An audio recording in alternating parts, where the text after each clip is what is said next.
Hey there spooky kids, today I'm here to talk about 6 Porter Street, otherwise known as St Joseph's Good Samaritan Convent, right here in Gawler. So this particular building was built in 1910 for the Good Samaritans who owned a convent next door, and they decided that they need a bigger space for teaching and for students to stay.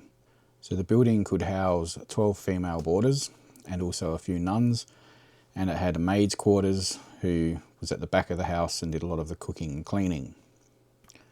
The nuns were very strict with how they ran the building. Past students speak about harsh punishments being dealt out for if you were left-handed.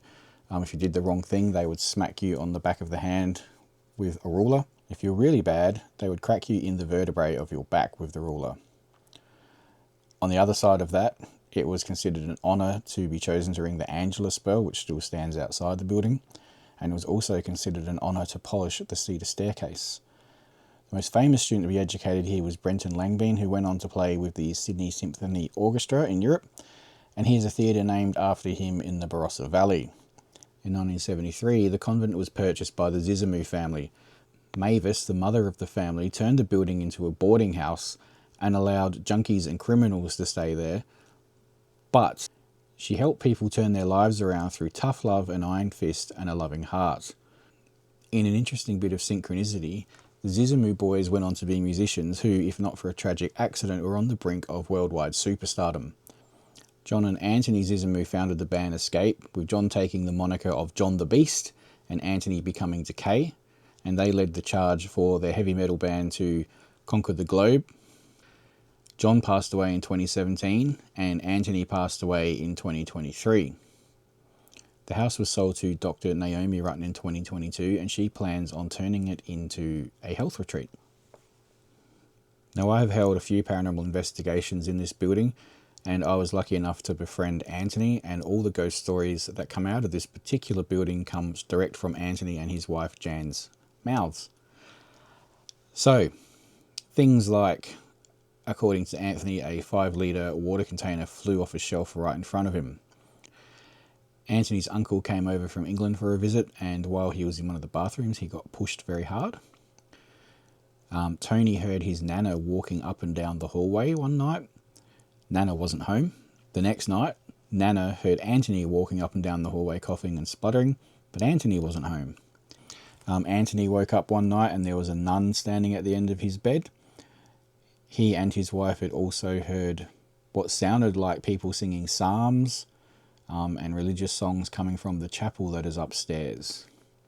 There is a rumour of a little girl haunting the basement, which Naomi Rutten has experienced, but there was also the ghost of a little boy who was seen at the front door by Anthony one day. He opened the front door to see a child standing there in an old uniform, and the child ran out into the yard, and Anthony followed him outside, and the child disappeared right before his eyes.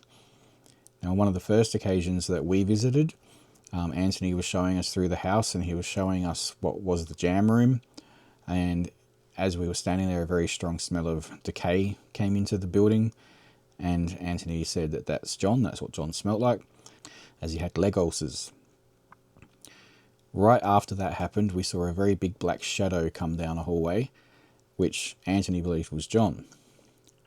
On another occasion, during an investigation, we had horror author JJ Carpenter with us, and JJ was sitting on the floor of the chapel upstairs, and there's a little room off to the side, and she could see what looked like a nun standing in that room, but the nun was elongated, she was drawn out, so she was very large, and she kind of went up very, very high, and then her backside was above the door, and then she stooped back down to look out the door, so she kind of went up and down like this, looking out the door. I happened to be there that day, and I walked into the room, couldn't feel anything, didn't notice anything. Earlier the same evening, before everyone got there, I had been playing some of Escape's music upstairs, and when I hit the off button, big heavy footsteps came through the chapel, and they came right up to me and stopped. I have no explanation for that. We have recorded electronic voice phenomena in one of the rooms. That was recorded by a ghost hunter named Jane Blackett, who runs a team called Whisper, and we recorded a few EVPs. Upstairs near the chapel is a room I refer to as the Mother Superior's room. It's at the front of the building. This room seems to have an effect on people where people get headaches.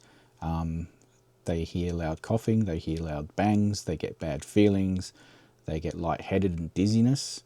And one person has actually seen a woman standing in the corner, which they believed was a nun.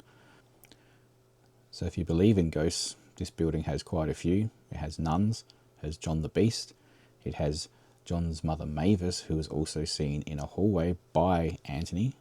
It has a man standing out in the garden who no one knows who he is. It has a little girl in the basement, and it has a little boy out in the front garden.